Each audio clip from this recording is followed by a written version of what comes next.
Es viernes, 1:19 minutos, 2:19 minutos de la tarde. Cómo no, como cada viernes toca cerrar nuestra semana, nuestro programa con el doctor Camilo. Bienvenido como Muchas siempre. Gracias, Pablo. ¿De qué vamos a hablar en pues la mira, tarde de hoy?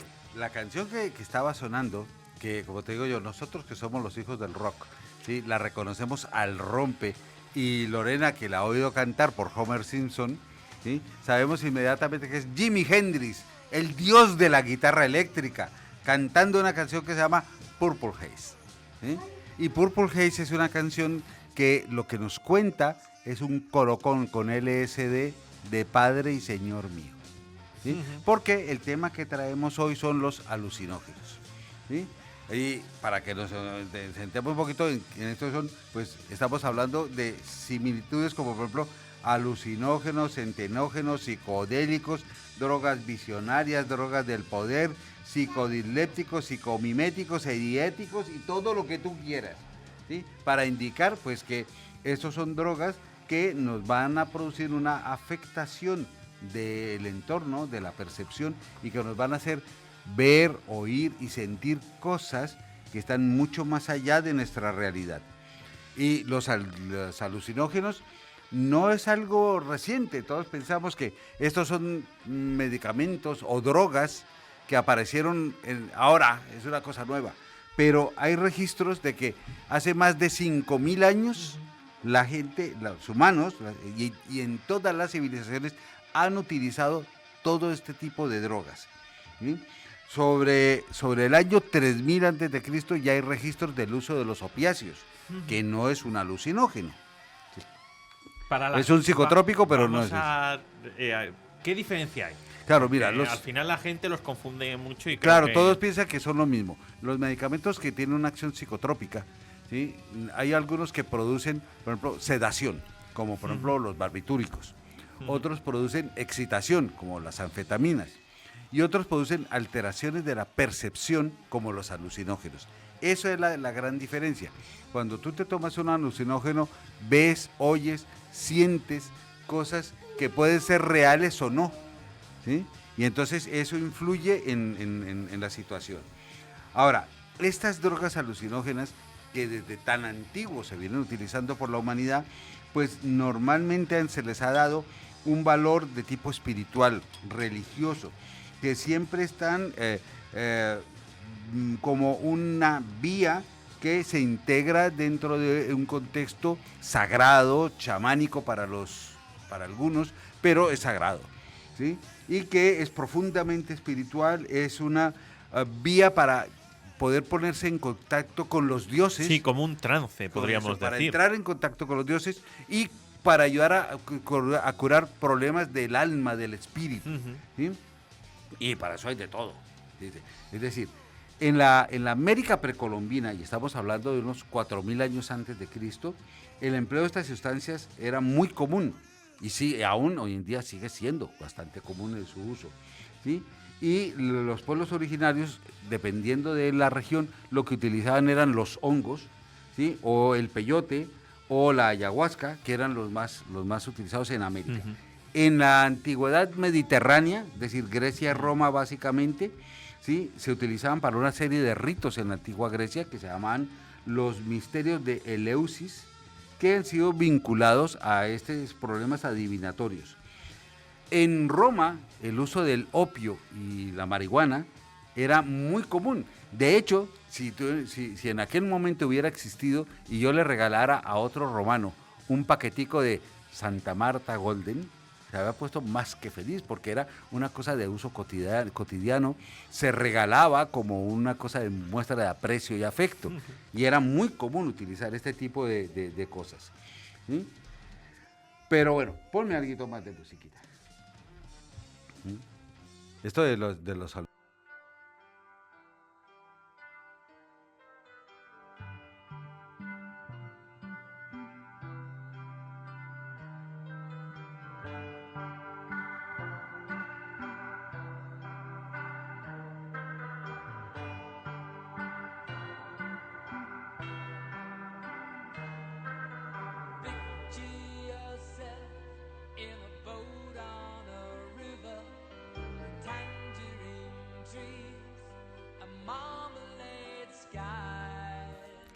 Hablando del significado de las letras, muchas veces es lo que decimos, que al final si te pones a analizarlas, tiene un sentido totalmente opuesto al que piensas. Y hablando de este tema, al final, los alucinógenos y opiáceos, etc., que estamos comentando en esta tarde de hoy, siguen siendo siguen estando a la orden del día. Claro, es cuando estaba buscando la música para el programa, busqué específicamente canciones que estuvieran dedicadas o inspiradas en eventos psicodélicos, es decir, con alucinógenos.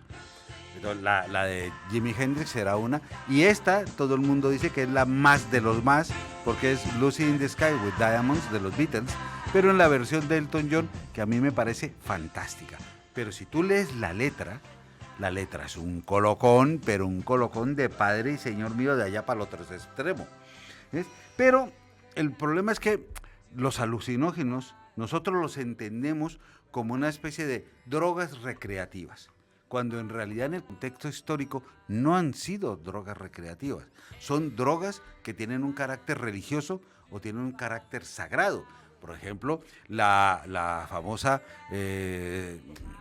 adivina de los griegos, ella lograba contactarse con el dios Apolo gracias a que se colocaba con unos vapores que había ahí. Y las vestales en Roma también hacían sus servicios religiosos a través de haberse colocado con algún tipo de medicamento. Ahora, en América, el uso de estas plantas como el peyote, la ayahuasca, los hongos, ¿sí?, son una situación central, ¿sí?, donde son las plantas que se llaman plantas maestras o carne de los dioses, porque te vinculan, te abren una puerta para los dioses. Igual ocurría en Grecia, donde había una bebida que se llamaba el quiqueón, que se cree que era una bebida que se hacía parte del cornezuelo de centeno, de donde se derivó el desarrollo del LSD. En la India y en Asia, pues el cannabis era una cuestión habitual, y una bebida que se llamaba el soma, que solamente estaba permitida para los sacerdotes. O sea que esto no es una situación ni de ahora ni local, sino era una cosa de toda la vida. Ahora, ¿qué es lo que hacen las drogas psicodélicas o alucinógenas? Pues que producen alteraciones profundas en la percepción de la realidad, de la conciencia, de los pensamientos, de los sentimientos, ¿sí? Producen oscilaciones emocionales que son muy importantes, ¿no? Y entonces eso también puede pasar que tú dices, bueno, pues genial, esto puede ir muy bien así, pero no es lo mismo que te lo tomes tú a que me lo tome yo.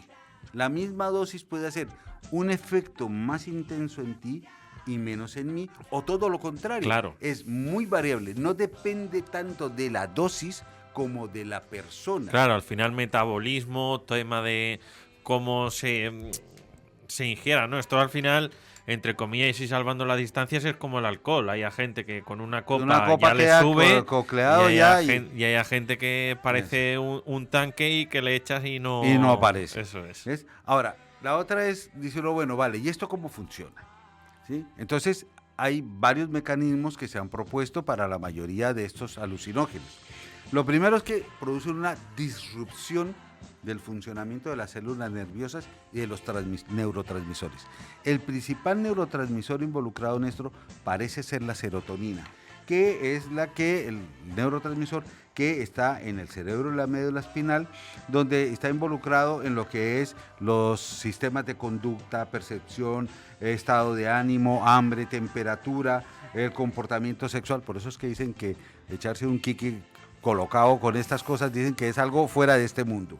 No he hecho la prueba, pero no quedan ganas a veces de decir, pues hasta de pronto, ¿no? ¿Quién sabe? ¿Sí?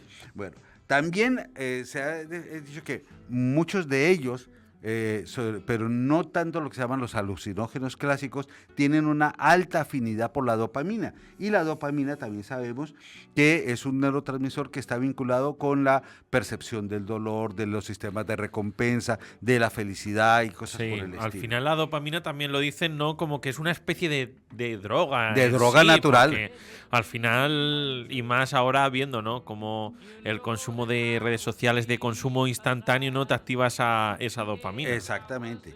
Ahora, también hay sobre todo las que se llaman las drogas disociativas, pues producen una acción de inhibición en el glutamato que bloquea unos neurotransmisores que producen un efecto similar, y también bloquean lo que se llaman los receptores muscarínicos anticolinérgicos, unas palabras muy raritas para indicarnos que son neurotransmisores que están involucrados en este tipo de acciones también.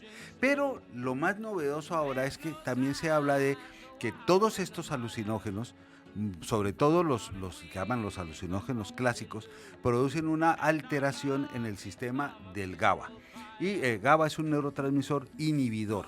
¿Sí? Tú cuando comes, te haces una buena comidita, toda la cosa, se activa el sistema del GABA, que es inhibidor, y te manda a tomar una siesta, quieras o no quieras.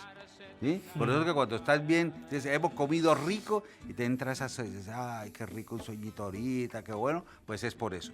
Pero se supone que el GABA, al ser un sistema inhibidor, ¿sí?, inhibe que el procesamiento neuronal hasta ciertos límites. Y esto tiene mucha relación con lo que en algún momento hablamos sobre lo de la conciencia cuántica. Pues dice que el GABA es lo que de alguna manera regula que el cerebro haga una conexión cuántica, y a través de la inhibición, de quitar la inhibición del GABA, se pueden abrir esas puertas a la conciencia universal, a la conciencia cuántica, y que es la puerta gracias a la cual se producen todas esas conexiones religiosas y espirituales que van aún más allá. ¿Ves? Ahora, ¿cuáles son todos estos alucinógenos? Entonces, básicamente los dividimos en dos grandes grupos, lo que se llaman los alucinógenos clásicos y las drogas disociativas. Los alucinógenos clásicos son básicamente los de toda la vida. El LSD, ¿sí?, la psilocibina, que es la que se consigue en los hongos, el peyote, que produce la mescalina, el DMT, que es una sustancia que se saca de las plantas amazónicas, y de ello se puede sacar la ayahuasca, que es un té hecho, o el yagué también, que es un té que se produce a través de eso, y otro que se llama el 251. Ahora, muchos de estos clásicos, lo que pasa es que ahora se pueden sintetizar, ¿sí? El LSD se produjo por la síntesis del hongo del cornezuelo, y de ahí una síntesis química. La mescalina, la del peyote, pues más o menos lo mismo, se está produciendo ahora también de manera sintética, y la psilocibina, que es la de los hongos, también. Ahora, el punto es que todos creemos que muchos de estos alucinógenos solo se consiguen allá. Es decir, los hongos mágicos están en México, y la mescalina y el peyote están en Centroamérica y Sudamérica, y las hojas de ayahuasca en la zona amazónica. No, yo estuve buscando sobre los hongos alucinógenos, resulta que en España también hay naturales propios españoles. Son los hongos alucinógenos son muy universales, pero hay unas variedades que son muy típicas y muy potentes, que son las que se han utilizado allá. Las drogas disociativas casi todas son drogas de desarrollo, son químicos. Y entonces está la PCP, la fenicilina, que cuando yo estaba en mi tierna adolescencia ya tenía el nombre de polvo de ángel. Porque se fumaba, se echaba así en el tabaco como un polvito blanco y se fumaba. ¿Ves? Está la ketamina, ¿sí?, que la ketamina es un anestésico que se hizo para que los anestesiólogos te durmieran, te pudieran operar. y funcionaba como anestésico de fábula. Pero el problema es que en la gran mayoría de los pacientes les producía un colocón que tú no te imaginas lo terrible que podía llegar a ser eso. Sin embargo, hoy se sigue usando la ketamina como un anestésico hospitalario, pero básicamente su uso es en veterinaria. Sin embargo, es la droga recreativa que está creciendo más que ninguna. Leía hoy en el país un artículo sobre eso y decía que el año pasado detectaron que se consumieron 3,6 millones de toneladas de ketamina. Perdón, 3,6 toneladas de ketamina en un año, solo en España. Eso es una barbaridad, es 3 veces más que lo del año 2024. Eso es una burrada. Hay otro que es muy común, el dextrometorfano. El dextrometorfano lo puedes comprar prácticamente en cualquier farmacia porque es un medicamento que se utiliza para la tos, ¿sí? Y está otro que se llama la salvia, que es una planta en la cual se hace un té y que también lo llamaban desde aquel entonces la María Pastora, ¿sí? El éxtasis, que en principio no es teóricamente un alucinógeno, sí que lo está, ¿sí? Pero puede producir alteraciones corporales muy evidentes. Una de las cosas que sí se habla aquí es que ninguno de estos alucinógenos, salvo los químicos que sí pueden llegar a hacerlo, los antidepresivos clásicos, producen cambios letales en los sistemas orgánicos. Es decir, no va a producir una alteración cardiovascular, no va a producir una lesión renal o una lesión hepática. Es decir, no son mortales por sí mismas, ¿sí? Y tampoco van a ser la puerta de entrada para que te vuelvas adicto a otras drogas. De hecho, se habla de que muchos de estos no son medicamentos adictivos per se, ¿sí? Y por lo tanto tampoco van a hacer que te pongas adictivo a otro. Lo más importante que se está desarrollando ahora es el potencial como medicamentos terapéuticos, sobre todo en ciertas afecciones de tipo psiquiátrico, emocional, pero sobre todo para el manejo de trastornos de conducta. Otra cosa que a uno le parece interesante, o tal vez, y es que las microdosis de todos estos alucinógenos se están usando muy frecuentemente y muy activamente para abrir el pensamiento y ser un gran ejecutivo, un gran broker de Wall Street, un gran diseñador. Microdosis. En Silicon Valley o en Wall Street de Nueva York dicen que el consumo diario de microdosis de todos estos alucinógenos es brutal. Todo por debajo de cuerda. Y hay una serie de documentales nuevos donde se explican los avances que se están haciendo en los tratamientos de enfermedades con las microdosis de todos estos medicamentos, que será el próximo tema que quiero desarrollar, ¿no? Porque el punto es que se vendió en un momento dado una idea tan cerrada, de que esto era tremendo, que si te tomabas un tiquete de LSD, porque así era como se llamaban en los 60, tiquetear, ¿sí? Porque te ibas de viaje. ¿Sí? Si te tomas un tiquete de LSD te vas a volver loco, vas a tener un ataque de paranoia, pero si en 4 o 5 mil años los chamanes y los sacerdotes de todas estas religiones saben que no ha pasado, ¿por qué sí iba a tener que pasar ahora? ¿Sí? Quizá ahora la gente se podría pensar, ¿no?, que el usar, como ha avanzado tanto la tecnología y al final no es una sustancia tan pura, quizá la gente pueda pensar, ¿no?, se pueda entrar en ese tabú. Ya sabemos también que el tema de todas las drogas siempre ha sido un tema tabú, un tema estigmatizante, entonces quizá por eso pues siguen surgiendo estas dudas, ¿no? Yo en casa tengo unos ejemplares de los libros que publicó el doctor Liri, que fue uno de los desarrolladores del LSD, sobre tratamiento de enfermedades psiquiátricas, depresión sobre todo, con dosis de LSD. Y el punto era que él decía, siempre es mejor, sobre todo si vas a hacer que un terapeuta te ayude, porque existía a ese momento la convicción de que si traías una carga emocional negativa, por ejemplo, eras muy ansioso, ya tenías una depre, tenías un síndrome postraumático, podía influir en que sí pudieras desarrollar uno de esos problemas.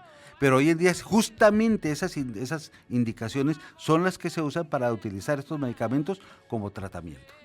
Y nosotros, que hemos ajustado el tiempo al máximo, estamos ansiosos por escuchar esa segunda parte de los alucinógenos. Agradecemos al doctor Camilo nuevamente que está aquí, a Lorena Romero en el control, y hoy hemos tenido una invitada especial que ha sido la nieta del doctor. Y nosotros que nos despedimos hasta la semana que viene. Hasta luego. Hasta luego.